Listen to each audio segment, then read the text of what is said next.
Fala, galera! Essa semana nós estamos revendo os conceitos de cinética química. A cinética química, ela estuda a taxa de desenvolvimento das reações e os fatores que a influenciam. Estuda ainda a possibilidade de controlar essas taxas de desenvolvimento, tornando as reações mais rápidas ou mais lentas, com base no mecanismo das reações. Vocês já devem ter percebido que as reações químicas se processam com velocidades diferentes. Por exemplo, a explosão da pólvora ocorre de maneira muito rápida. Em contrapartida, a formação do petróleo e a degradação de alguns tipos de lixo podem levar muitos e muitos anos para acontecer.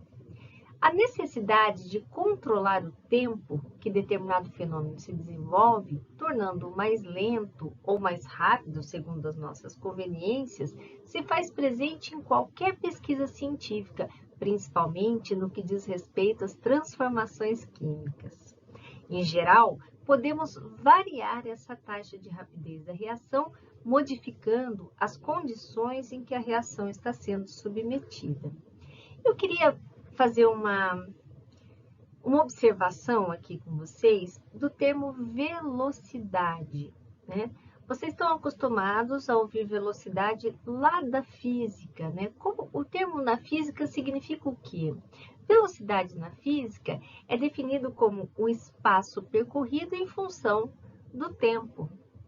Na química é um pouquinho diferente, né? Em química, o termo velocidade está relacionado a quanto uma reação química se desenvolve mais rapidamente ou mais lentamente. Muitos autores preferem usar o termo taxa de variação no lugar de velocidade.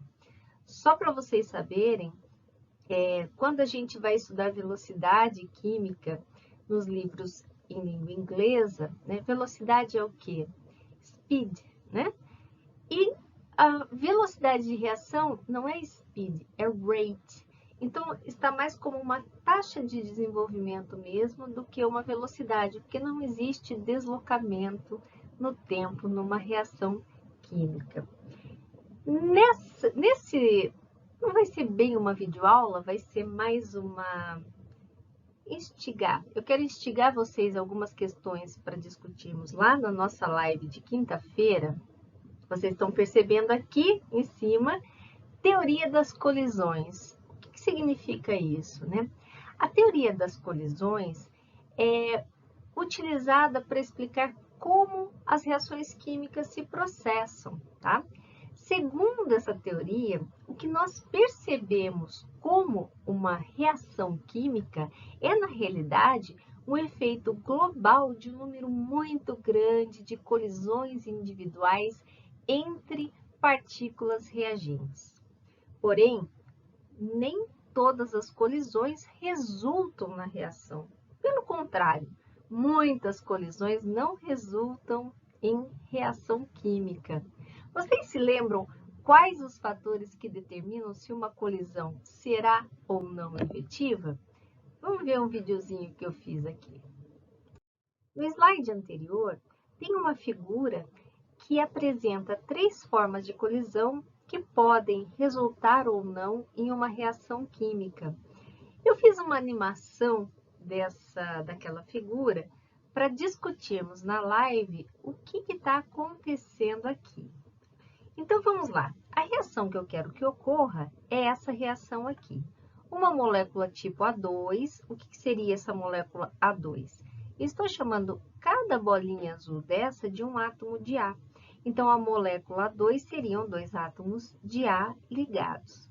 Ela está reagindo com uma molécula do tipo B2, da mesma forma, cada bolinha vermelha dessa eu estou chamando de um átomo de B, então a molécula de B2 seriam 2 átomos de B ligados, e quando essa reação se processa, eu vou formar 2 moléculas do tipo AB, ou seja, com um átomo de A e um átomo de B ligados. Então, vamos à primeira animação. Vocês perceberam que nessa primeira animação houve a reação química, né? Então, as ligações de A foram rompidas, as ligações de A2 foram rompidas, as ligações de B2 foram rompidas e duas moléculas AB foram formadas. Vamos para a segunda animação.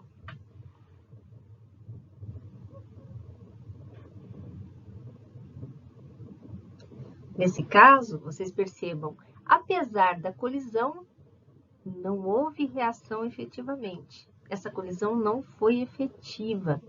Por que será? E a última animação também não resultou em reação química. Então, eu gostaria que vocês respondessem primeiro lá no fórum, essas perguntas vão estar lá. Quais os motivos da primeira reação ter sido efetiva, ou seja, ter resultado em reação química, e as outras duas não? O que a segunda e a terceira colisões tinham de diferentes da primeira?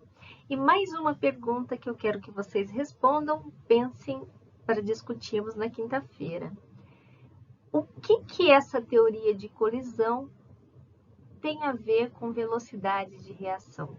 Ou seja, quais os fatores que levam a uma maior velocidade ou menor velocidade em termos de colisão?